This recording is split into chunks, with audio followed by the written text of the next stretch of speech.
Glad everybody found their way back. If you can believe it, we are so close to the end of this lab series. It both went by so quick and kind of very slowly. So, but we have just tonight or this week, which is a video lab, of course. Hopefully everybody has prepared the right pre-lab. And then we will have a break for Thanksgiving in whatever form that's taking this year for all of us. And then we will reconvene one more time for one last lab. That will be a paper lab on Lewis structures. And possibly, I know that the Lewis structure chapter of your textbook covers VSEPR theory, Lewis structures, VSEPR theory, valence bond theory, and molecular orbital theory. And so, while I don't know exactly what the Lewis structure lab will be about, you're welcome to bring those questions about molecular orbital theory and valence bond theory. And if you're not there yet, you will be, so don't worry. But so all of those questions, it's going to be the last subjects that we talk about. It is the most, it can be conceptually difficult for some people because you have to think now in not mathematical terms, but in visual terms and structural terms. And so that can be challenging for some people, which is why it's good to just get practice. And so every class I've ever taught face-to-face or otherwise, we have a Lewis structures paper lab because it is very valuable in driving home those ideas that you are going to need for the final. So it will be the last lab will be a really important one. It will be I think, worthwhile to be there and make sure that you can check in with your instructors and make sure that you have that opportunity to solidify that last information before the final. Hey, Sophia, I saw you have a raised hand. What's up? So is this lecture tonight, it's just a lecture, we're not doing the lab together? We are doing the lab. So we'll do that. We'll start the lab. Our group will start the lab at 6. So if you want to come to that group, you're welcome. But so okay. We do, yeah, this first gets us ready for the lab, and then we will move in to doing it. Did you say that it's really hard, or is it possible to do by yourself? I would say that it is not very hard, but caveat. If you know how to do the simple math and you understand the 3 steps of this synthesis. So we are doing a synthesis, and so you have to understand and track the theoretical yield so that you can get the percent yield. So we're really looking for a very simple mathematical number at the end of this experiment, and it is mathematically very easy to do as long as we keep track. So I really hope that people have something to take notes with. There's going to be a few 3 steps, and I'm going to do example data. And so that's going to really show you how to do all of the math tonight. But if you really don't know how to do it, or tonight or whenever you do the lab, but if you really don't know how to do this math, then you could struggle and you would need to contact your instructors and get help before it's due. So that's kind of my idea there. I think it's very doable. I don't want to use the term easy. But yeah, so I think that we'll be able to be successful. That answers your question. Are there any other questions before we get going? So I'm just want to say one more time. Yeah, it won't include integrals, exactly right. Yeah, no calculus tonight, thankfully. So one more time, just reiterate, this week pre-lab lecture for the video lab. Last video lab, we're so close to the end. Everybody, you should be so proud of yourselves. Next week, take the week off. It's Thanksgiving. The week after that, come back here one more time. We're going to talk about Lewis structures. I'm going to show you how to do some Lewis structures. I'm going to mess up the drawings with my weird pen, and we'll all laugh at it. And then we'll be able to hit the last lab, do really well on the final, and take the break that I'm sure we've all been waiting for. So hang in there. You're all doing really, really well in this course, and we should just finish strong. So without further ado, let's get into it. Synthesis of alum. So now we're finally doing some atomic rearrangement. And I say we so loosely, of course, because I silly did it earlier in the term and videoed it, and it's embarrassing. But I did this because there are a few steps within this synthesis, a few techniques that's really worthwhile for you to see what it actually looks like because they are common techniques in a lab. And we have to recall, we're all assuming at some point, and rightfully so, life will return. We are going to have to account for this knowledge. And so that might be going in, depending on what your path is, it might be going into a lab, into a chemistry lab, but a more advanced one where the expectations are you've seen some of this or you're familiar with these ideas and techniques. Or you might be going into some industry job and working in some laboratory and wanting to have as a robust of a mindset of what it takes to be successful and safe in a lab as possible. So that's specifically why we chose this one synthesis lab to show you, because there's a few really important ideas and techniques that you should understand and be familiar with before you progress from this course. So this is really cool. This is an experiment that the kinds of experiments that made me fall in love with chemistry, where we're taking something like aluminum foil and we're turning it in with a 3-step synthetic process into something completely different, into an ionic species, a rather large ionic species. This is potassium aluminate sulfate dodecahydrate. We'll get more into all those hydrates and all of that in a bit. But this is absolutely changing something into something else. Well, what are we changing aluminum into? So alum, or common alum, or potassium alum, it's all the same thing. So there's a few different species of alum, sodium alum, etc. There's an ammonium alum, but we are synthesizing common potassium alum. So you're going to see in the information, it's going to say alum a lot. That's a general name, but it's also because this is the most common kind of alum. This has actually been used all the way from way back to the Egyptian times. Now, they didn't synthesize it, but they used it and found it naturally for water purification. And more recently, in the last couple hundred years, synthetic versions have been used for tanning, dyeing of leathers, fireproofing textiles, cosmetics, deodorants. It's used still to this day in some deodorants that are made in some other countries. They're not as much used here because of the aluminum. Baking powder for a long time in the 1700s in Europe, they added it as baking powder. It helped add some volume to the bread and also whiten the bread until they found out a little bit later that it wasn't so healthy to be eating aluminum. And so they have, you can even see historically, they at some point had aluminum-free baking powder because of this transition from alum. So this is something, again, where we can take a common element and turn it into something that has a lot of uses still to this day. Okay, but we have to remember what our lab education is all about, right? And so we need to think about safety concerns. Because we're encountering safety problems tonight, no, we're all safe. We're going to watch a video through our screens. But the truth is that, again, someday this is not going to be a video. This is going to be real life. And so we want to make sure, real life, in-person interactions with these chemicals. And so we want to make sure that we understand where to be safe and how to be safe, right? So always keep track of whatever chemicals that you're going to be using in any experiment. It should be the first place that you start. So we're going to be using potassium hydroxide, 3 molar. So it's pretty spicy, KOH. So that's caustic and toxic. Even stronger, 4 molar sulfuric acid. So we're going to be using that. That's toxic and corrosive. 6 molar hydrochloric acid, toxic and corrosive.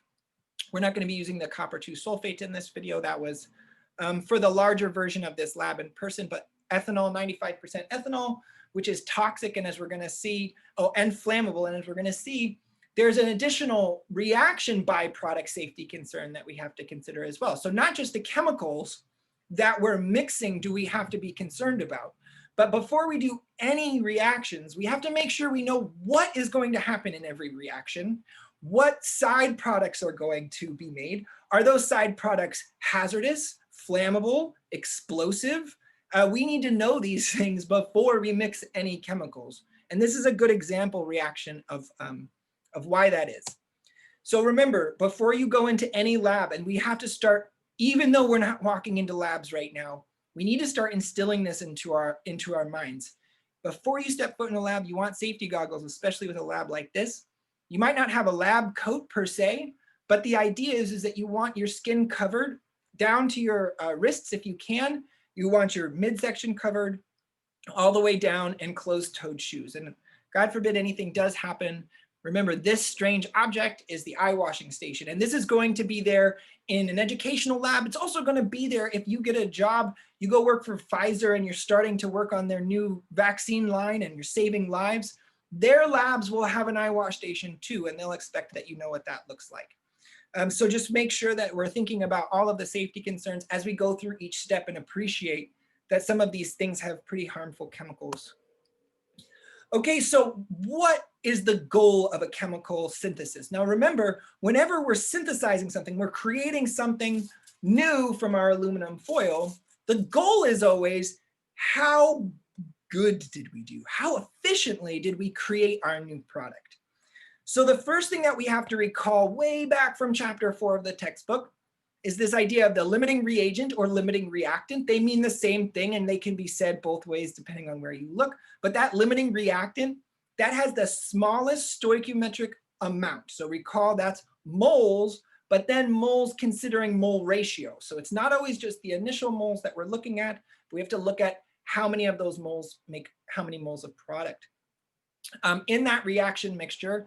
And that, whatever that limiting reagent, whichever the one makes the smallest stoichiometric amount, will limit the amount of product, the maximum amount of product in the chemical reaction. It is the bottleneck reactant, which limits how much of our product that we can make. So keeping track of this is going to tell us how much we can expect to yield from our reaction. Which brings us to our next definition, our theoretical yield. So if we know what the limiting reactant is, then we know how much product it theoretically can make using that stoichiometric relationship.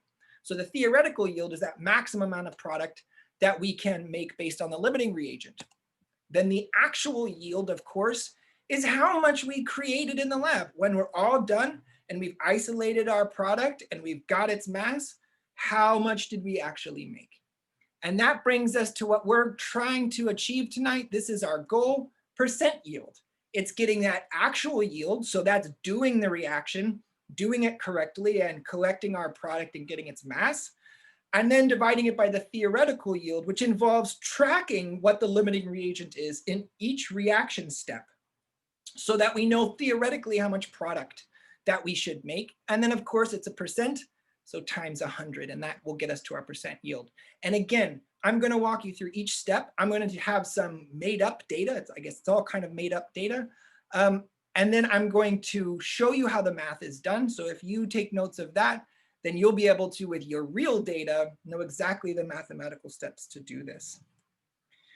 So step 1, we are going to be oxidizing aluminum metal to aluminum 3+ ion using potassium hydroxide. Another way you could describe this is we're dissolving this solid aluminum foil in 3 molar potassium hydroxide, which is in solution, so this water is all around, to yield potassium aluminum hydroxide and H2 gas.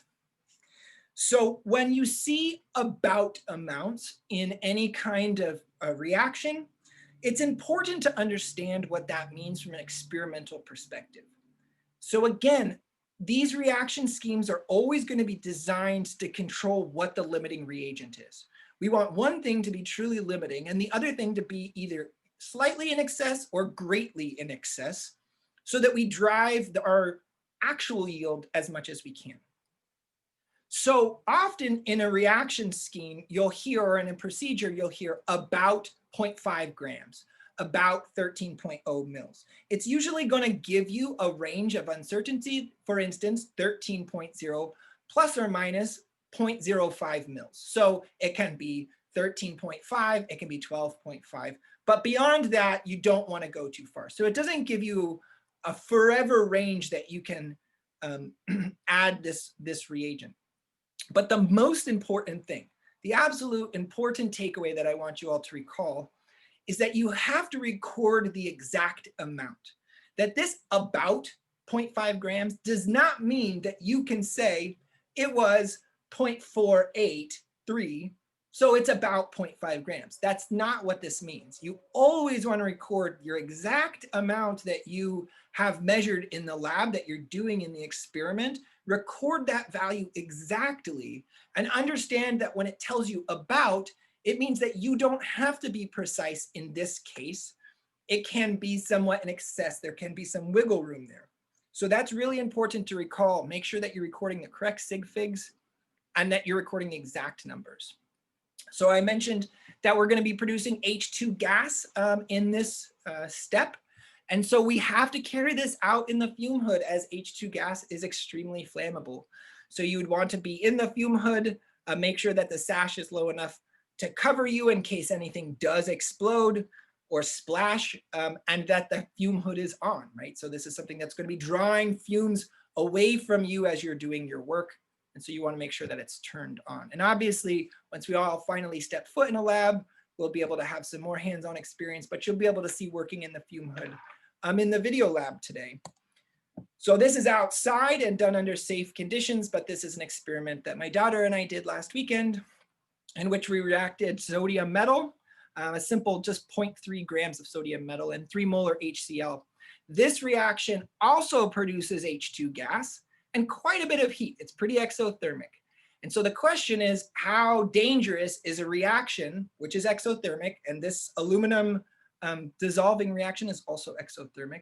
What could the danger be of producing H2 gas in an exothermic reaction? So 17 seconds, just check this out. And this is why we need to do this in the hood. Recall, that's 3 molar HCl in there, so not something you'd want to splash on yourself. Yeah, and so that's molten sodium and acid flying out. So again, that's how quickly it can happen. That's in slow-mo. And so that's how quickly you can get this violent eruption of the H2 gas, and it can send whatever's in your solution out onto you. So again, safety equipment is so important, and making sure that you're doing it in the hood. Okay, so let's go through the first steps math really quick. And so I've made up some numbers here. So please note, this is example data, and all the instructors are aware of this, which means if you plug in all of these numbers into your post lab, not only will they all be incorrect, but it'll be pretty clear that you tried to shortcut the lab. So I just want to make sure everyone knows made up data, different than what you'll see tonight. So about 0.5 grams, so I was really clumsy, but of course I recorded the exact amount, 0.453 grams of aluminum solid. We're going to cut it up, and you'll see it in the lab video tonight. We're going to cut this up to increase surface area to help this process. And we were a little heavy-handed, but we recorded the exact amount and we were within the range. So we had 13.5 mils of 3 mol per liter aqueous potassium hydroxide. So the first thing we want to do is we're just going to track in this step, what is our limiting reactant? And we're going to carry that over in each step, and so that we can determine what our theoretical yield and our percent yield actually is. So let's start with what we know. So we have 0.453 grams of aluminum. And we're going to moles. We're chemists, of course. We always work in moles. So 1 mole of aluminum is 26.98 grams. And that just comes from our periodic table. And then just, I could take one more step here, but I want to make really clear what we're doing. So that if we just calculate that, that's 1.68 times 10 to the negative 2 moles of aluminum. But we're not done there, right? Because we want to know the stoichiometric relationship between the products and the reactants. Which reactant is going to run out first? And so again, recall that on page 150 of the TRO text, there is an example of this limiting reagent with pizzas. So if you want to recall that, that's there. So we want to know how much product are we going to make with this many moles of aluminum. So we need our mole ratio then, which of course is 2 to 2, easy enough. So 2 moles of potassium aluminum hydroxide, OH4, for every 2 moles of aluminum. So we can see that our grams cancel with grams, our moles of aluminum cancel, our moles of aluminum, excuse me, cancel with moles of aluminum, and we get that 1.68 times 10 to the negative 2 moles of our potassium aluminum hydroxide. So this is theoretically how much we can make from the aluminum that we put in. based on our stoichiometric relationships. And so now we're going to check our KOH. So we added 13.5 milliliters of KOH solution. And so we'll work in liters. So we have 1,000 mils for every 1 liter. And given to us, it's 3 moles for every 1 liter. So we have 3 moles of KOH for every 1 liter of solution. So that gets us to 4.05 times 10 to the negative 2 moles of KOH. Not done yet. We want to know how much product can this form.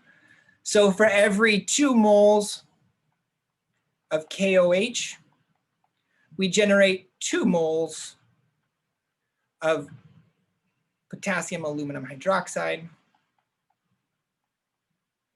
2 to 2 or 1 to 1, divide that out. So we know that's going to be just 4.05 times 10 to the negative 2 moles, running out of space, of our aluminum. Okay, 2 questions. First question, what is the limiting reagent? Aluminum or potassium hydroxide? In this step, not in the overall 3-step reaction, but in this step, which is the limiting reagent? Aluminum. Aluminum, right? I think I heard somebody say that. So aluminum, because aluminum will run out first. It's producing less of our product than our KOH. So this would be an excess. So that is our limiting reagent for this step. What is the theoretical yield for this step? In moles.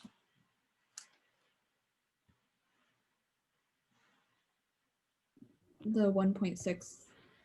Right, exactly. So the theoretical yield of the amount of product that we can get from this step is going to be dictated by the limiting reagent.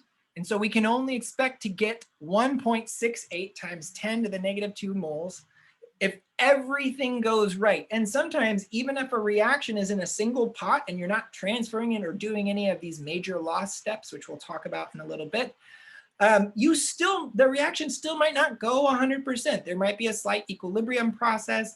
Some bits of your starting material might get lost in some way. So this is theoretically the maximum that we can produce in this step. So the next thing that we're going to be doing, and this is something that I really want to make sure that everybody is aware of, there's going to be some description of how this process works in the video itself. But the first of 2 vacuum filtration steps you're going to observe happens after this first reaction step. So within the aluminum foil, there are some impurities. Unfortunately, it's not pure aluminum, but only the aluminum is going to take part in the reaction. So there's going to be some solid impurities that we want to filter out. And we're going to use a vacuum filtration setup.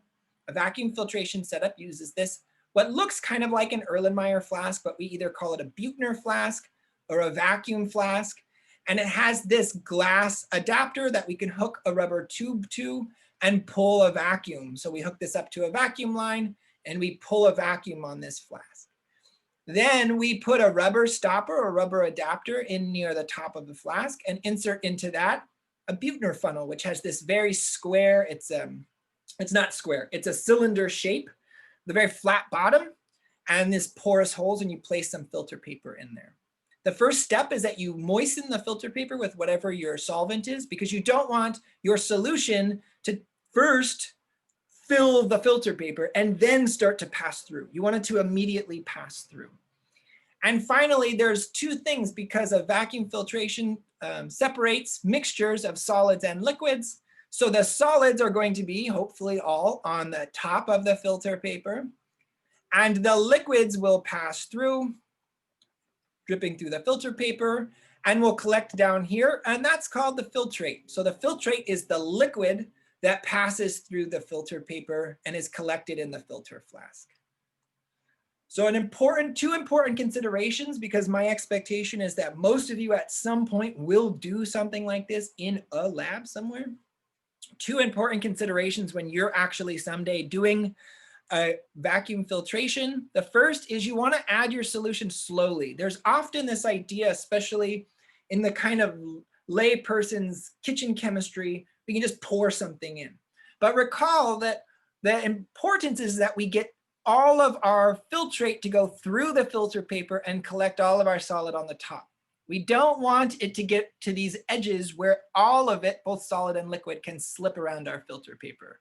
So we're not going to want to pour all of our solution into our Buechner funnel, but very slowly pour it into the center of the filter paper with the goal that our filter paper will have a collection of our solids right in the center like a bullseye. The other thing that is so easy for new students to do, because again, we're talking about two things, a solid and a liquid, is to lose track of what we're actually supposed to be keeping. So in every vacuum filtration step, that's not the time to turn your brain off, right? Even though it's just pouring something into a funnel, because often what I see is then people will take what they're supposed to be keeping and dump it in the waste before thinking about it. And then they say, what do I do now? And the only answer is start over. So in our first filtration step, our solids are going to contain the waste impurities. They're going to look black. So that's going to be on the top of the filter paper and will be disposed of. The liquid that will be collected in the bottom, that is the filtrate. It contains the product we're looking for, our aqueous potassium aluminum hydroxide, and this is what we'll be keeping. So we'll always want to make sure whenever we're doing a vacuum filtration that we are aware of what we're keeping and what we're discarding. So the second step now is our potassium aluminum hydroxide is going to react with sulfuric acid aqueous, I believe 4 molar sulfuric acid. The potassium will displace hydrogen and make potassium hydrogen sulfate, and we will yield aluminum hydroxide precipitate solid and some water. So let's get, say that, oh no, I'm sorry. So we're going to be adding around 22.5 mils of 4 molar H2SO4. Now this is the fake data. So again, fake data. Let's say we add 22.0 mils of 4 molar H2SO4. So now we're in the next step, but recall that theoretically, we don't have to do much here because we're just carrying this value over from the previous step. This was theoretically how much the maximum that we could make of this potassium aluminum hydroxide species. So it is theoretically the maximum that we can bring into step 2. So that simplifies our work a little bit, but let's figure out how much of our aluminum hydroxide we can make with this much sulfuric acid. So we'll start with what we know, 22 mils, 22.0 milliliters of H2SO4. And then of course we'll go to liters. So there's 1,000 milliliters in 1 liter.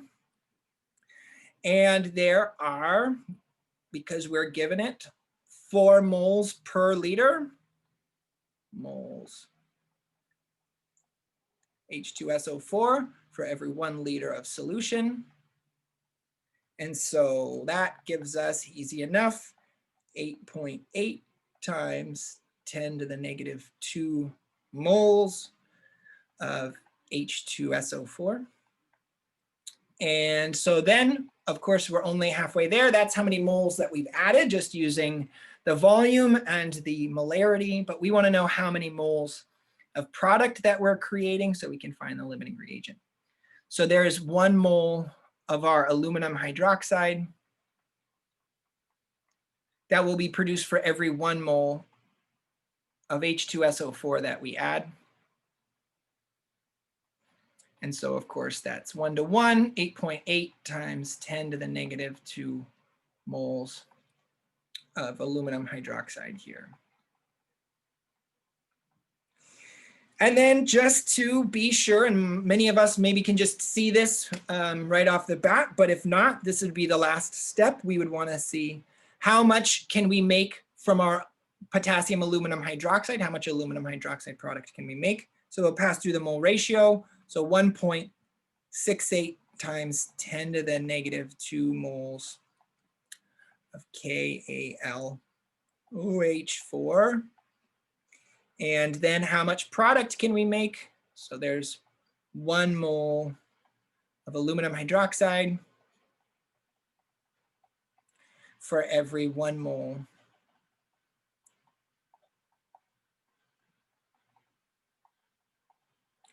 And so we get the same amount, 1-to-1 ratio, so it's 1.68 times 10 to the negative 2 moles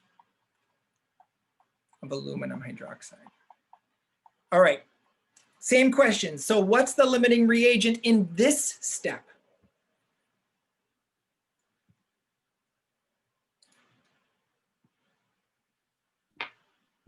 Aluminum hydroxide. So which one? The top or the bottom? The bottom. The bottom. Right, yeah, so it's going to be this one. Again, limiting reagent is going to be whichever reagent, whichever reactant produces less product. So we have an excess of sulfuric acid in this step. We're not going to produce the larger amount. So our theoretical yield for this step, not the entire reaction yet, this is our theoretical yield.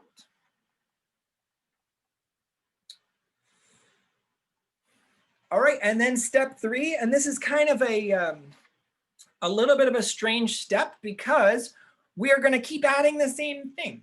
So now step 3, we're going to take our precipitate solid aluminum hydroxide, and we are going to continue to add an excess of sulfuric acid until we dissolve all of our solution, all of our aluminum hydroxide. So it's all in solution. We're going to heat that solution up and then crystallize out our final product, which will be potassium aluminum sulfate, dodecahydrate, otherwise known as common alum.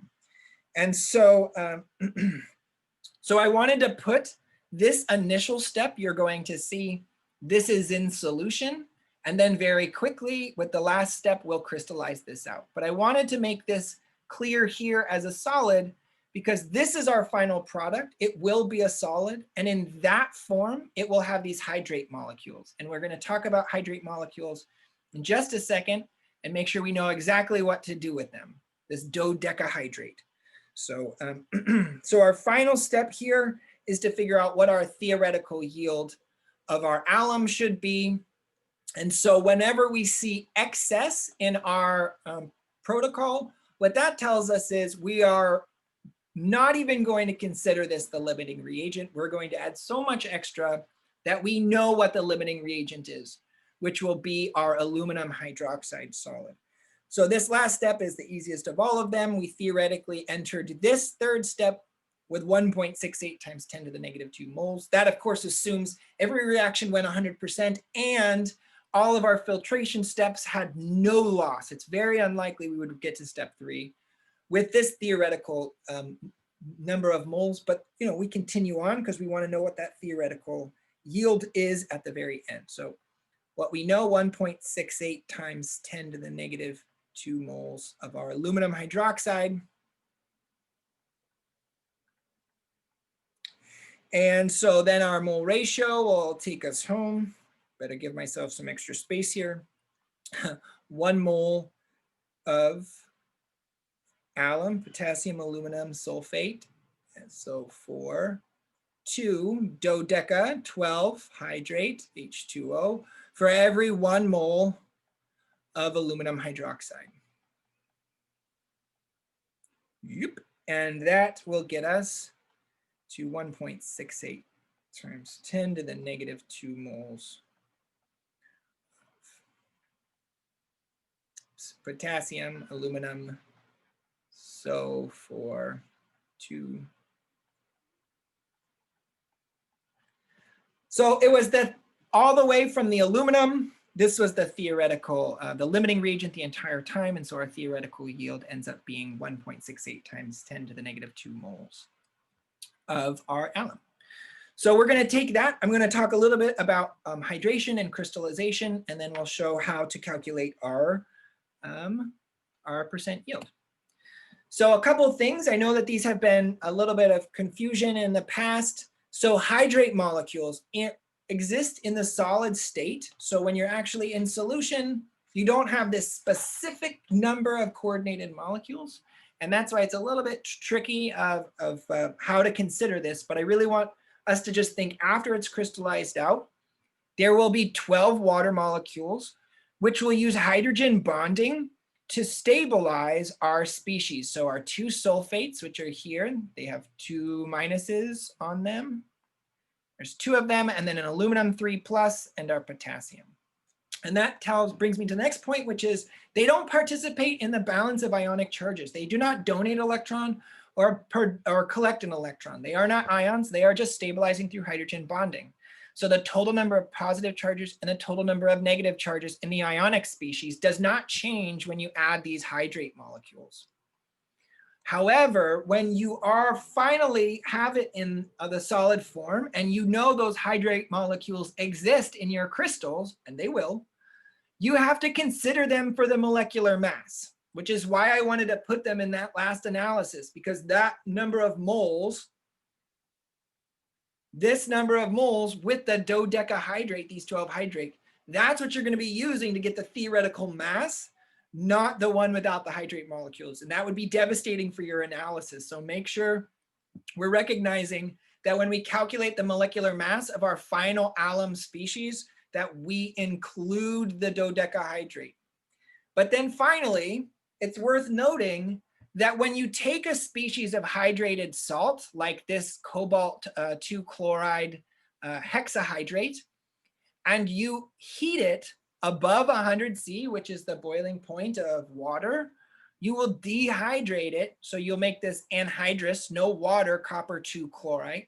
And what you can see is that there's actual physical property change in this. So while there is not a intramolecular bond, a bond in between the molecules, a covalent ionic bond, the intermolecular bonds are strong enough to be present in the ionic species, but not strong enough to overcome the kind of forces that we can apply, the enthalpy forces, when we heat it up to the boiling point. And so we can remove in the solid state these hydrate molecules. So that's just something I wanted to make sure everybody is aware of with hydrate molecules. The second thing that I want people to be aware of is what crystallization is. So a crystal is a solid structure with this long range, repeating and consistently repetitive order. And so our potassium alum has an octahedral unit crystal structure. And so as you build these octahedral structures on top of each other, if you do a really careful job crystallizing your material, there's no way that in this lab we can ever make a crystal this pure, but I have made alum crystals that are pretty pure. I don't know if it's this pure.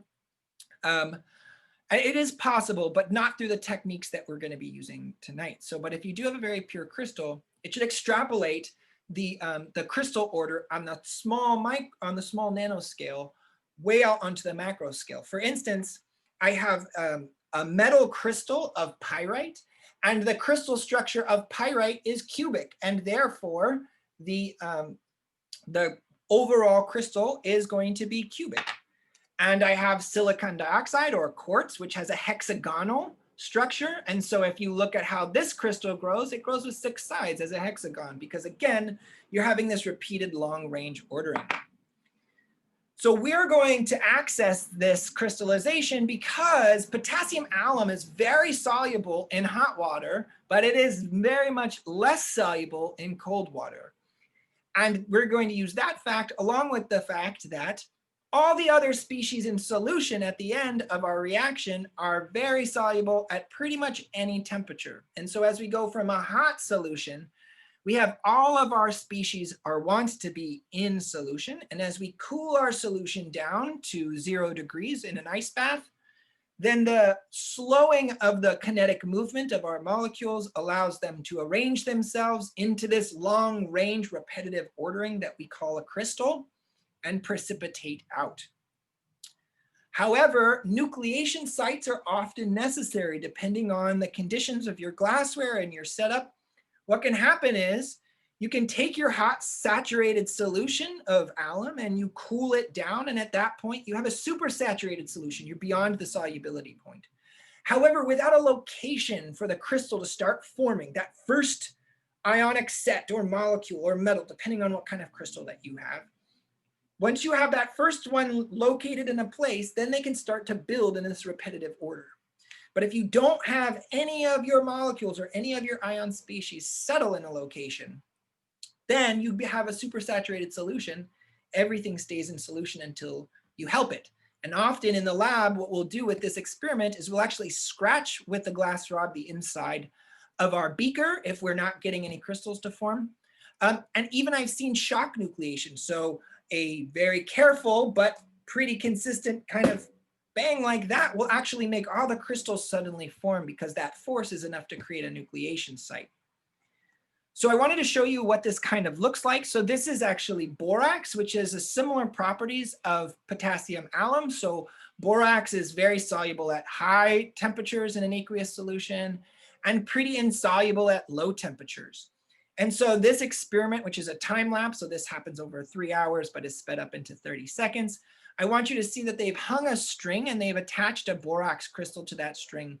And that's their nucleation site. But what you're also going to see is that all of the scratches existing in the glass are going to also nucleate crystals. And so you'll see growth in both locations. And that's the kind of thing that you expect when you have a kind of uncontrolled crystal growth, as we would have here. We're just letting it cool as the room allows. And so you can see all of the growth on the bottom first, but then it's growing off of the string. You can actually see line crystals that are growing in the scratches around the glass. But that's the kind of hot temperature to cold temperature crystallization that we're going to be doing tonight. Come on. Okay, so we're going to be doing one more vacuum filtration step. And again, I can't overemphasize the fact that you have to make sure that you're keeping track. So this experiment, maybe this one is kind of simple, but there's often synthesis, organic synthesis, other synthesis, inorganic synthesis, but there's where you're going to have multiple filtration steps and constantly needing to keep track of whether the filtrate is waste or the solids are waste. And so it's always important to keep track of that, but we'll be setting up the vacuum filtration setup in the same way, but here, pouring very carefully, we'll be collecting the solid alum crystals on the filter paper. And the filtrate waste will have excess sulfuric acid and excess potassium hydrogen sulfate. And so we will rinse with ethanol, 95% ethanol, our crystals, and allow this vacuum to pull all of the water that we can off of our crystals. The ethanol has a higher boiling point than water, and it's miscible with water, so it mixes with the water and then evaporates some of that water off. So the ethanol helps dry our crystals. And so we'll pull a vacuum until we think that our crystals are dry, but they will be pretty wet. It'll be kind of a wet mix of crystals. So that's our wet product mass. So this is kind of the last step to bring it home. So we're going to take our crystals, we've got our alum, we've got it off the filter paper, and we're going to put it in an evaporating dish and get a mass. So you're going to be collecting a bunch of masses, and I'll show you in the post-lab information where you're going to be putting that in. But be prepared to collect quite a few masses, I think 5 or 6 in this set of steps. So you'll get an initial mass, and that's really important. You want to take or I guess you won't be taking a mass, but you'll see that a mass will be taken every time, and I'll show you why. So then we're going to heat it under the heat lamp for 10 minutes. We're going to let the dish cool to room temperature and then take and record a mass reading. Open question, why this step? Let dish cool to room temperature.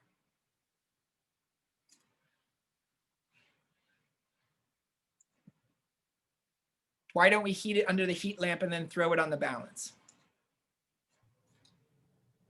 Because we don't put hot things on the balance? Right on, Taylor. Exactly right.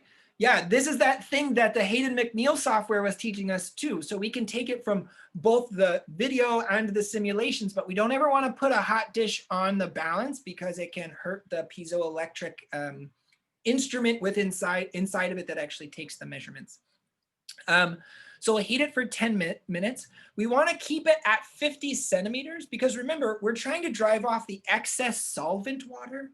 But I mentioned to you that we can take a solid hydrated molecule and dehydrate it to its anhydrous form by heating it above 100 degrees Celsius for an extended period of time. So that's not our goal here. We want to keep those hydrated molecules in our solid structure. We just want to get rid of any extra water that will mess up our final mass reading. So then once we take that mass, we're going to compare it to the original mass or the mass directly before. So either that's the wet mass or we're going to repeat taking masses until the mass is constant. And that means that no water is being driven off through the drying process, and thus our product is dry. Again, be careful not to overheat our product in this step. Otherwise, we run the risk of dehydrating our crystals, and that's going to completely ruin our final analysis because it would be taking out what some odd 200 grams per mole of our molecular weight if we removed those 12 water molecules at 18 grams per mole each. So it's kind of a lot, and we want to make sure that we're really careful to keep some distance here. And when we have that constant mass, then we'll call that our dry product. And this then will be our actual product mass. And so now we can bring home our math for the experiment. This is what our whole thing was all about, our percent yield of our reaction. So we know our theoretical yield for our product, our alum dodecahydrate, common alum, is 1.68 times 10 to the negative 2 moles. Let's say, again, fake data, let's say we collect 7.336 grams of our alum, our dry product mass, our actual mass. What is our percent yield? So the first thing we need to know is what's our theoretical mass. So to do that, we're going to take our theoretical moles, 1.68 times 10 to the negative 2 moles of potassium aluminum sulfate. And we are going to use our periodic table and count all of these species, right? Remember, there's 2 of these, so 8 oxygens, 2 sulfurs, and 12 water molecules. So that adds all the way up to 474.39. Oh man, that's my dyslexia acting up. 474, it's important that we get this right. 474.39 grams for every 1 mole. For brevity's sake, we'll just put alum. And that expects us to get 7.97, watch sig figs, grams. I'll do it one more time.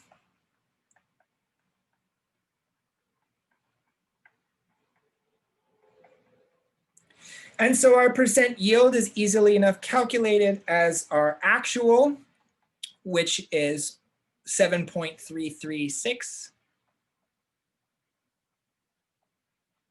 over our theoretical, which is 7.97 grams times 100. Watch sig figs, so least number of sig figs for division is going to be 92.1% yield. And that's it. That's how well we did. So completing the lab, we're going to be going into the assignments as usual. You scroll down, you're going to see the experiment 12, post-lab, the synthesis of alum. And so yours, of course, says start quiz, not preview, but you're going to want to start the quiz to get into it. Watch the video as a group if you're doing it synchronously. And I highly recommend be prepared to pause. It's just going to be like that titration of an acid video where we're going to have to be collecting the data throughout. So make sure that you're being an active participant in this activity. And then there's a table of all the data that you're going to put in. This has been fixed. So there's a spot here for the mass of the evaporating dish plus the alum. This would be the wet product, right? So you get the evaporating dish first. Make sure you record how much foil we start with. That's going to be important, of course, for all of those subsequent steps for yields. So you'll fill in all of these drawings, and I have extra, if necessary, drawings because it depends how many drawings it takes until we have a constant mass. Look out for error throughout this experiment. So we want to talk about both our systematic and random error that we see.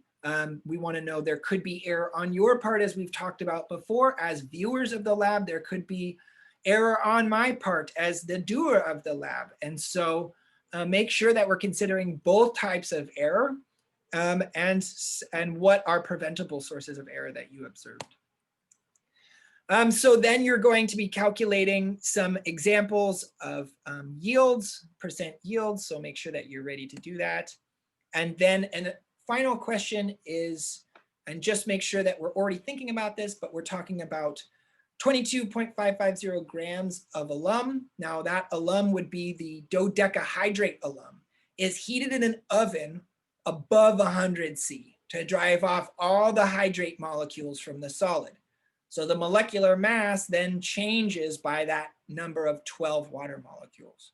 So then we're going to determine the mass of the dehydrated potassium alum, KlSO4 2. I don't know where that 2 went. I'll update that before you guys hopefully even see it.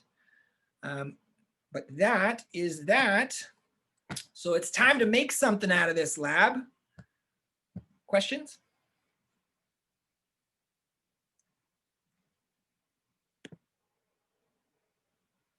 Any questions?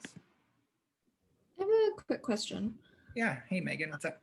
Do you mind explaining again? So I understand what happens with the step 1, and then when we do the filtration, Mhm. with all the different equations that we have, I'm just not sure how they connect. Sure. So the filtration step is going to be, and you'll see this as we do the video lab, so I'm preparing you for something, but there will be information and conversation, you know, by the narrator in this. But so the first step, we're basically, and you'll see, dissolving aluminum into solution. It's going to start as foil. It's going to end up as a clear solution. And so that will be the entire reaction step. Then there will be some solid impurities in our solution. And that filtration step is a non-reaction step. It is a removal step of those solid impurities, just so that we don't carry them on to the second reaction step. So the filtration and crystallization steps are non-reaction steps. There are procedural steps that are important that we observe so that we know what they look like.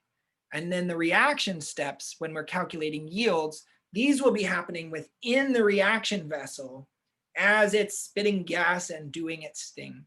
That will be a separate, and so you'll be observing that and calculating the yields, and then those crystallization and filtration steps are really about processing our material and getting it prepared to crystallize out.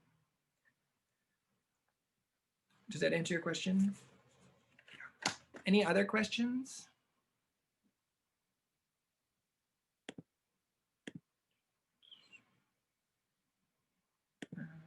Right. All right. Well, my group can stick around and we will start our lab. For everybody else, thank you so much for your attention. Again, enjoy your Thanksgiving break. Be here in 2 weeks so that we can do one more. And yeah, good luck on your lab this week. Wait, Much. wait, sorry, can you go over again what was step 2 and then step 3? Sure, Abe. So step 2 and step 3 are very similar to each other in that step 2, we're adding sulfuric acid in a known amount, and we are creating a solid precipitate. And then without filtering or changing anything, we're going to continue to add sulfuric acid in excess until we dissolve all of our aluminum hydroxide, and it will actually then, once it's dissolved, be potassium aluminum sulfate. When we crystallize it out, we're going to crystallize it out as potassium aluminum sulfate dodecahydrate. So steps 2 and 3 are going to be very similar in how they look in the lab, but we want to keep in mind that there are 3 specific reaction steps to go from aluminum foil to potassium alum. Does that answer your question, Abe? Yeah, so step 1, hold on. Step 1 is going to be to dissolve the aluminum foil in the potassium hydroxide. Step 2 is going to be to react the potassium aluminum hydroxide with sulfuric acid to make potassium hydrogen sulfate and aluminum hydroxide. And then the third step is going to be to dissolve the aluminum hydroxide in additional excess sulfuric acid to yield our potassium alum. Okay, got it. Cool. Thank you. Yeah. Any other questions?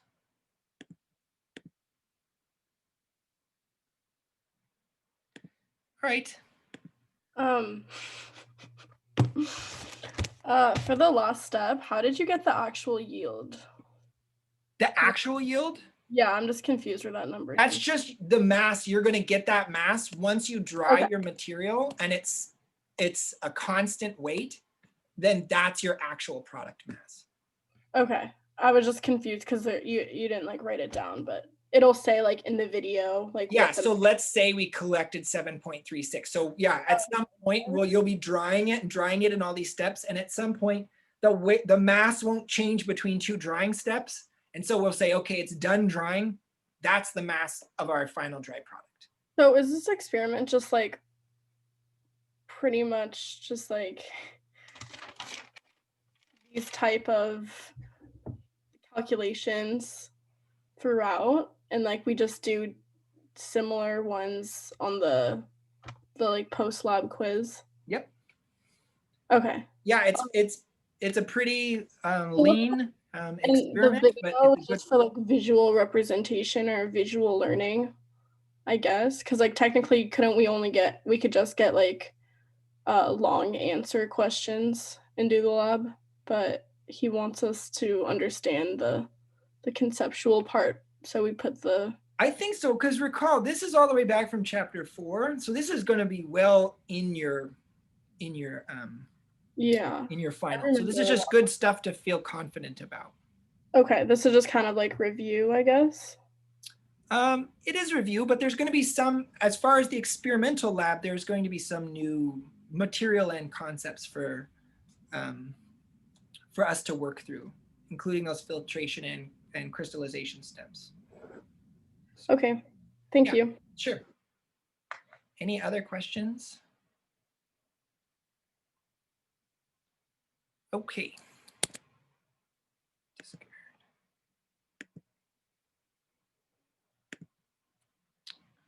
Well,